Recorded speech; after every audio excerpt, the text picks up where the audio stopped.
Today, I'm joined by David Blackmore from Blowing Bubbles magazine, a face that I'm sure will be very, very familiar to many of you, particularly those of you that do subscribe and purchase the magazine. It's certainly something that I do every single month. I wanted to get David's opinion on some of the stuff that's going on at West Ham at the moment, because I do believe David is ideally placed to, I think, in terms of David Moyes, because he's been doing the fans magazine maybe for, I think, at least 9 years. So probably 11 years now, actually.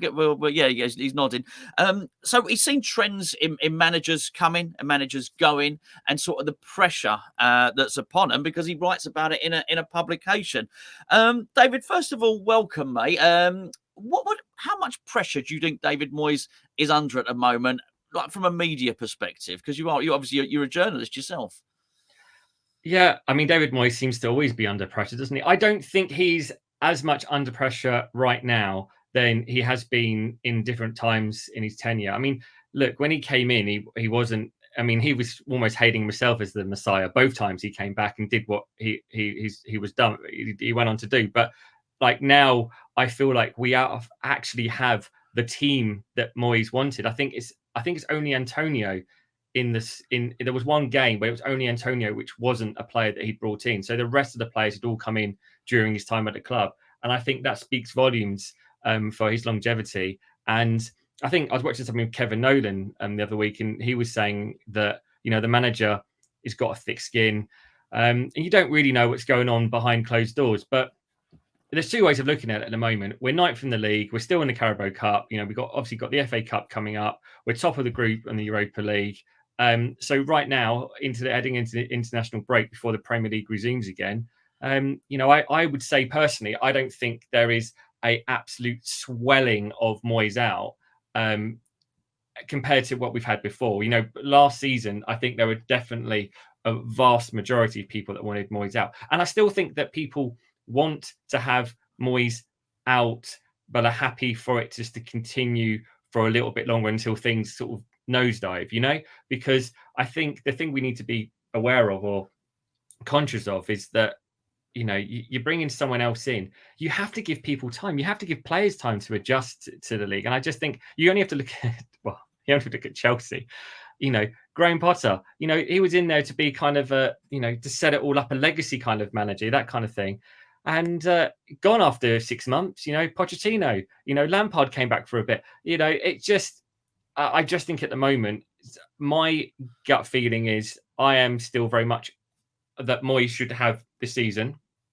And then I think the work now probably for the club is, if they are looking to replace him, start the process in eliminating who they want and who they don't want.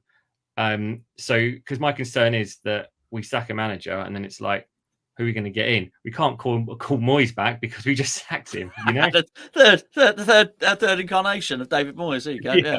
Bring it back again for a third time. I know we sacked you, but we couldn't find anyone else, so let's bring you back. So, look, I see it on social media. We lose a game and suddenly everyone's Moyes out. We win a game and suddenly the Moyes in people are saying, where are the Moyes out people now? And it just seems to be a kind of vicious circle that we seem to be going around at the moment. He's not everyone's first choice. He's not everyone's favourite, but he is our manager. He has won our first major trophy in decades. And I just think, as things stand, you saw it under Bilic and Pellegrini when they kind of lost the dressing room. He hasn't lost the dressing room. He hasn't, no. And I was very much previously of the Moyes in brigade, and now I would say that I'm leaning a bit more towards the middle of sitting on the fence a bit with it, perhaps just with maybe with a head slightly in the Moyes in section, but definitely, unless we suddenly nosedive before Christmas and end up in the relegation zone at Christmas time, I don't think that he'll go this season. But in the summer, his contract's up. Maybe Sullivan's gonna pull a rabbit out the bag, but again, you bring in a big name manager, they're going to want to spend money. We've assembled probably the 10th most expensive squad in the world. How much more money is there to go to add to that squad? Well, I think there's two things that you've touched on there, really. How much more money? I would imagine at least 60, 70 million each season to spend on new players, because once you've taken turnover and wages out of the equation, that's probably roughly what's left. The name of Tim Steidten was noticeable by its absence in what you said, so I want to pick your brain on that. I think in terms of the building for David Moyes, and that's really interesting. I had never considered what you said there. That actually, there was this time when only one player in the team hadn't been signed by David Moyes, on that Antonio instance. Yet David Moyes still talks about building himself. Also, when you're talking about, it was interesting you sitting on the fence, because there is this whole Moyes in, Moyes out thing, and I'm really glad you said, because that some people say, oh, where are you now? Where are Moyes out now? If it goes the other way, well, where are the Moyes in now? And I often get accused of flip flopping. I absolutely do. But the truth of the matter is, I do, and because I'm not firmly entrenched in either. I get very, very, very happy when we win. Get very annoyed when we lose. I just sort of was of the assumption that that's how football went anyway. Given a few days to reflect, I do tend to reflect back. And the truth of the matter is, I am undecided on David Moyes. I think at the moment, I'm very much of the opinion that as he gets to the end of the season, I probably would like to do something different, actually, looking at it now. But I am grateful for what he's done. I don't just say the words, I am.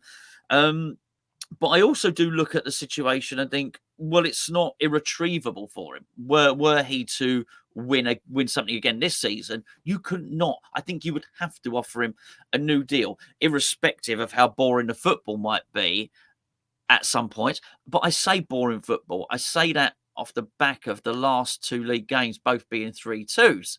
So, but there were patches of football within that game. There were patches within each game which were a little bit boring. But I can't ever remember a time where a whole 90 minutes of every game was mega excited anyway. So I do think it's interesting, and the just reason I wanted to do this video now, you get to see the trends as much as anyone, because you're producing a monthly publication of Blowing Bubbles magazine in there. How much in the magazine and how much for yourself? Because, as I say, you mentioned David Moyes' future, but without ever mentioning Tim Steidten, you were talking about David Sullivan making the decision. From your perspective, how big an influence do you think he does have? From what everyone seems to be being told, huge. And I think you're right. I think if Moyes is to be replaced, he's going to be the one that's going to be putting up that list, scouring Europe to find the manager, presumably to find the manager that can work with the players that we have currently, and maybe take them to the next level, rather than finding a manager that's going to come in and want to completely transform everything, really. Because you talk about, us playing boring football and Moyes ball. Everton were absolutely horrendous. We were just equally as bad. Yeah. Watching that week in, week out, they drew against Brighton next week, and I listened to it on the radio, and it sounded as bad as it did to our game. Our problem is that we just can't seem to break down two banks of four. We don't really have the inclination to actually go, okay, we've got two banks of four in front of us. All right, so we need to move quicker. We need to move the ball faster. We need to make runs. We need to take risks. Sometimes you need to go, that's the easy ball, but I'm going to play that ball because that can unlock the defence. And, especially against the Everton game, we really were so pedestrian. And so Everton were happy for us to knock it left and right. And that's what we did. And then we, became unstuck on quite a few occasions. I wouldn't also discount the influence of Mark Noble as well. Because I do think that, this summer, the signings that we were able to get had a lot to do with Noble's input as well. And going over there and having a look and going, yeah, I think he's a West Ham player as well. And I think going forward, I think, Tim and Mark are going to be hugely influential in the future of West Ham.